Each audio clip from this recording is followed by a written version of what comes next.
Hi guys, welcome back to my channel Rainbow Sandhya. तो अगर आपको कभी किसी ने हर्ट किया है, दुख पहुंचाया है, धोखा दिया है, इंसल्ट की है आपकी या डिसरिस्पेक्ट किया है आपको, तो वो लोग ये बहुत अच्छे से जानते थे कि वो आपको हर्ट कर रहे हैं। उनके ऐसा करने पर आपको दुख हो रहा है, परेशानी हो रही है। तो ये कोई गलती तो बिल्कुल नहीं हो सकती। ये सब कुछ बहुत ही सोच समझ के किया गया था, क्योंकि गलती वो होती है जो अनजाने में की जाए। जो चीज़ अपने पूरे होशो-हवास में की जाए वो गलती नहीं होती है। लेकिन इन सब में आपकी गलती पता क्या होती है? आप क्या गलती करते हैं? आपका उस इंसान के पास वापस जाना जिसने आपको हर्ट किया है। मतलब उस इंसान को अपनी लाइफ में वापस आने का दूसरा मौका देना। फिर चाहे वो आपकी गर्लफ्रेंड हो, बॉयफ्रेंड हो, लाइफ पार्टनर हो, बिजनेस पार्टनर हो या आपका कोई भी खास इंसान हो। आपको लगता है कि ये गलती थी, गलती हो गई उससे। लेकिन माय डियर, आप एक बार फिर से अच्छे से सोचो किसी को भी दूसरा मौका देने से पहले, क्योंकि जो लोग आपको धोखा देते हैं, आपको दुख पहुंचाते हैं, आपको हर्ट करते हैं, वो पहले से ये डिसाइड कर लेते हैं कि अब आप उनके लिए वैल्यूएबल नहीं हैं। और जिस दिन, जिस वक़्त, जिस पल ऐसे लोगों को आप दूसरा मौका देते हो ना, आप उनके प्लान को, उनके डिसीज़न को और उनकी सोच को एकदम सही साबित कर देते हो। पहली बात तो ये है कि वो ये बहुत अच्छे से जानते थे कि वो ये क्या कर रहे हैं। और पता है आपको, धोखा कभी भी किसी अनजान से, किसी अजनबी से, किसी स्ट्रेंजर से नहीं मिलता। धोखा हमेशा उन लोगों से मिलता है जिन पर आप सबसे ज़्यादा विश्वास करते हो, भरोसा करते हो। जिन लोगों को लेकर आपको ये यकीन होता है कि ये कभी धोखा नहीं देंगे, ये कभी आपके साथ कुछ गलत नहीं करेंगे, जिन्हें आप अपना सबसे क्लोज़ पर्सन समझते हो।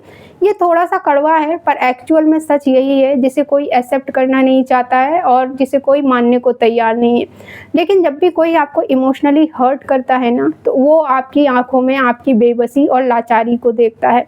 लेकिन फिर भी वो इंसान रुकता नहीं है आपको हर्ट करने से, क्योंकि वो इसे अपनी पावर, अपनी स्ट्रेंथ समझता है। उसे ऐसा लगता है कि वो आपको इमोशनली कंट्रोल कर सकता है। उस इंसान को अपने किए का कोई पछतावा नहीं होता है। उसे ये महसूस ही नहीं होता है कि उसने आपको धोखा दिया है, आपको हर्ट किया है, आपको चोट पहुँचाई है। उसे पछतावा पता किस बात का होता है? एक बात का। उसे इस बात का पछतावा होता है कि शायद अब वो आप तक नहीं पहुँच पाएगा। शायद अब आपकी लाइफ में उसके लिए कोई जगह नहीं है। शायद अब आपकी लाइफ में उसे जगह नहीं मिलेगी। तो माय डियर, अगर कोई आपको टूटते हुए देखकर भी, अगर कोई आपके चेहरे पर दुःख, परेशानी देखकर भी आपको हर्ट करता है, आपको धोखा देता है, तो आप मुझे एक बात बताओ कि वो इंसान दोबारा अचानक से आपके लिए क्यों बदल जाएगा, आपके दोबारा मौका देने पर? दूसरी बात ये है कि उस इंसान के पास वापस जाने के लिए और उस इंसान को अपनी लाइफ में वापस लाने के लिए हम खुद को ही मनगढ़ंत कहानियाँ सुनाते रहते हैं कि अब वो बदल गया है, उससे गलती हो गई थी, अब मुझे उसे माफ़ करके दूसरा मौका देना चाहिए। लेकिन आपको पता है कि साइकोलॉजी क्या कहती है? साइकोलॉजी ये कहती है कि जब आप किसी को दूसरा मौका देते हो, दोबारा अपनी लाइफ में लाते हो, दोबारा अपनी लाइफ में एंट्री देते हो, तो आप अपनी सारी बाउंड्रीज़ को तोड़ देते हो। ये आप बिल्कुल ऐसा करते हो कि चोर को आप खुद ही बता रहे हो कि ये खजाना है और खजाने की चाबी यहाँ है। क्योंकि आप उस इंसान को अपना ट्रस्ट, अपना विश्वास फिर से हासिल करने का रास्ता दिखा देते हो। और ये पता क्यों होता है? क्योंकि हमारे माइंड को आदत हो जाती है। हमारे माइंड को एक जानी-पहचानी अटैचमेंट चाहिए, फिर वो चाहे कितनी ही जहरीली या कितनी ही काँटों भरी अटैचमेंट क्यों ना हो।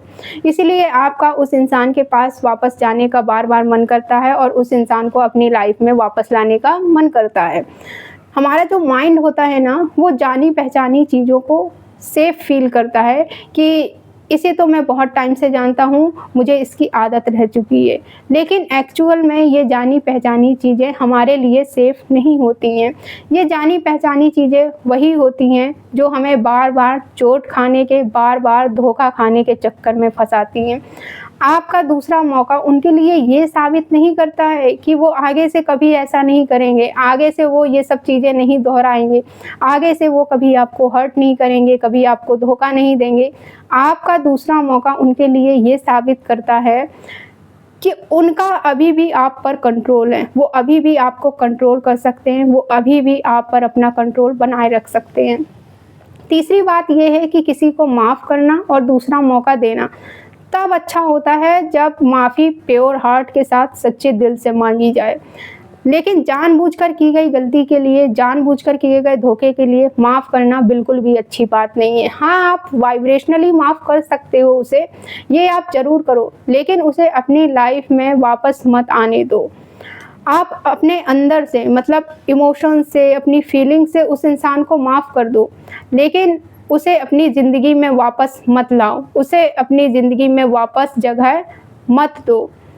और हाँ, आपको ये भी नहीं करना है कि उसे मैसेज करके या फिर उसे बताने की ज़रूरत है कि अब से मैं तुम्हें अपनी लाइफ में नहीं आने दूँगी, अब से मैं तुम्हें अपनी लाइफ में एंट्री नहीं दूँगा।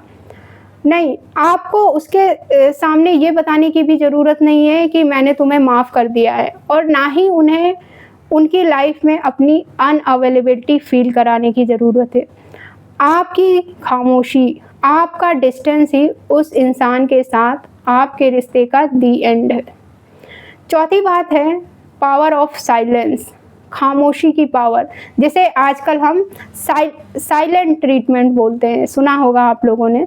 जब आप बिना कोई तमाशा किए, बिना कोई ड्रामा किए, बिना कोई सफाई दिए किसी को अपनी लाइफ से ब्लॉक कर देते हो ना, मतलब हटा देते हो, तो पूरा गेम चेंज हो जाता है। क्योंकि आपके साइलेंस में वो पावर है जो आपके वर्ड्स में नहीं है। आपका साइलेंस वो काम कर सकता है जो आपके वर्ड्स कभी नहीं कर सकते हैं। बहस करने से, लंबे लंबे मैसेज भेजने से, लास्ट मैसेज भेजने से उस इंसान का ईगो सेटिस्फाई होता है कि आप उनके बारे में अभी भी सोच रहे हैं। तो आपका जो साइलेंस होता है वो आपके गुस्से से बहुत ज़्यादा काम करता है। पांचवी बात यह है कि अपनी वैल्यू को हासिल करना। धोखा आपकी वैल्यू को ख़त्म कर देता है और कम कर देता है, क्योंकि धोखा हमें खुद पर ही सवाल करने पर, खुद पर ही उंगली उठाने पर मजबूर कर देता है कि शायद मुझ में ही कोई कमी है इसलिए उसने मुझे छोड़ा, शायद मैं इसी के लायक हूँ इसलिए उसने मेरे साथ ऐसा किया। लेकिन माय डियर, उनके काम, उनकी करतूतें, उनके कैरेक्टर और उनके बिहेवियर को प्रेजेंट करते हैं, आपके नहीं। लेकिन मैं ये भी बता दूं आपको कि धोखा खाने के बाद फिर से अपनी वैल्यू को हासिल करना और अपने फेस पर स्माइल बनाए रखना इतना इजी भी नहीं है। आपको खुद को फोर्स करना पड़ता है, खुद को सिखाना पड़ता है कि मैं भी प्रीशियस हूँ, मेरी भी वैल्यू हो। और ये कैसे करें आप? उन लोगों के साथ रहना, उन लोगों से बात करना, उन लोगों के साथ फिर से कनेक्शन बनाना शुरू करो जो आपको पहले दिन से समझते थे, पहले दिन से आपकी रिस्पेक्ट करते थे। अपनी स्किल्स को डेवलप करो, अपनी हेल्थ पे फोकस करो, एक गोल बनाओ, अपने गोल पे फोकस करो, नई नई चीज़ों को सीखो, अपने साथ टाइम स्पेंड करो जो आपको आपकी वैल्यू समझाएं।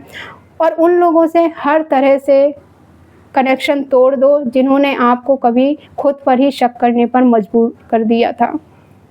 लास्ट बात ये है, बाउंड्रीज बनाना बहुत ज़्यादा ज़रूरी है, किसी और के लिए नहीं, खुद को सेफ एंड सिक्योर रखने के लिए। जब भी कोई इंसान जानबूझकर आपको कोई धोखा दे या जानबूझकर आपको हर्ट करे, तो आपकी पहली बाउंड्री ये सेट होनी चाहिए कि क्या वो इंसान ईज़िली आप तक पहुंच सकता है या नहीं। अब क्या वो इंसान आपसे बात कर सकता है? क्या वो इंसान आपकी लाइफ स्टाइल को, आपकी लाइफ को देख सकता है? क्या वो इंसान ये पता कर सकता है कि आप कैसे हैं और अपनी लाइफ में क्या कर रहे हैं? अगर इन सब क्वेश्चन का आंसर हाँ है, तो इसका मतलब ये है कि आपने उस इंसान के लिए अपनी लाइफ में वापस आने का दरवाज़ा पूरी तरीके से लॉक नहीं किया है। क्योंकि आपकी जो बाउंड्रीज होती है ना, वो एक दरवाजे पर लगे ताले के समान होती हैं। अब उस ताले की चाबी आपको अपने पास रखनी है या फिर किसी और को देनी है, ये पूरी तरीके से आपको डिसाइड करना होता है। तो खुद को हील करने का और मूव ऑन करने का मतलब ये नहीं होता है कि आप उनके बारे में कम सोचें। हीलिंग का और मूव ऑन करने का मतलब ये होता है कि आपको उनके बारे में बिल्कुल नहीं सोचना है। जब आप सुबह उठो ना, तो आपको ऐसा फील हो कि आपने सालों से, एक अरसे से उनकी परछाई तक को नहीं देखा है। लेकिन यहाँ तक पहुँचने के लिए आपको अपनी लाइफ में एक गोल बनाना पड़ेगा, अपनी लाइफ को एक मकसद देना होगा आपको। क्योंकि टाइम जो होता है ना, जब आपके पास गोल होता है और अपनी लाइफ का एक मकसद होता है, तो जो समय होता है ना, वो हर धोखे की याद को कम कर देता है, हर धोखे की याद को मिटा देता है। आपको अपना डेली रूटीन ऐसा बनाना पड़ेगा कि पुरानी यादों और पुरानी बातों के लिए कोई जगह ही ना बचे। सबसे अच्छा बदला लेना ये नहीं होता है कि उस इंसान को अपना बदला हुआ रूप दिखाएँ हम, कि देखो हम कितने चेंज हो गए हैं, नहीं। सबसे अच्छा बदला लेना, बेस्ट बदला लेना पता क्या होता है?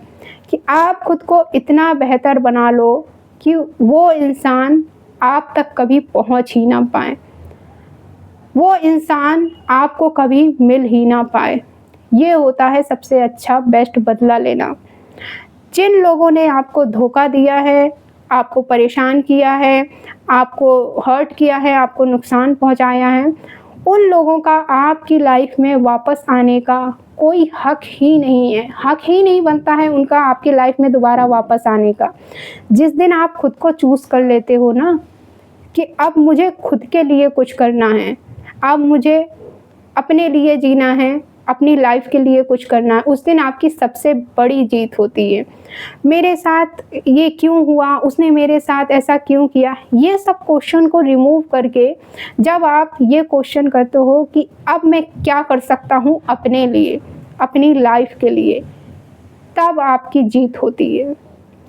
सो आई होप ये बहुत ही डीप मैसेज था, बहुत ही कम लोग इस डीप मैसेज को समझ पाएंगे, आई नो, बट प्लीज़ इसे समझने की कोशिश करना और जो चीज़ें मैंने आपको बताई हैं इन पे फोकस करने की और इन्हें फॉलो करने की कोशिश करना एक बार, और किसी को भी दूसरा मौका बहुत बहुत बहुत सोच समझ के देना। एक एग्जांपल मैं आपको बताऊं, चलो एक बता ही देती हूँ। जैसे आपने कोई पेट पाला हुआ है और आपने उसको बहुत प्यार किया, बहुत सालों से आपके पास है, सब कुछ आपने उसे दिया, और एक दिन ऐसा आया कि उसी पेट ने आपको बहुत बुरी तरीके से घायल कर दिया कि आपको महीनों तक हॉस्पिटल में एडमिट होना पड़ा। अब आप मुझे बताओ, क्या आप उस पेट को अपने घर में अपने पास रखोगे? हाँ, अटैचमेंट होगी आपकी उससे, लेकिन आप उसे किसी और सेफ प्लेस पे भेज दोगे, लेकिन अपने घर में अपने पास तो नहीं रखोगे उस पेट को। तो इसी तरह किसी को भी दूसरा मौका देने से पहले जिसने आपको धोखा दिया हो, बहुत सोच समझ के दूसरा मौका दो। सो वीडियो को यही एंड करते हैं, हम मिलते हैं फिर नेक्स्ट वीडियो में। Thank you for watching this video, take care, bye.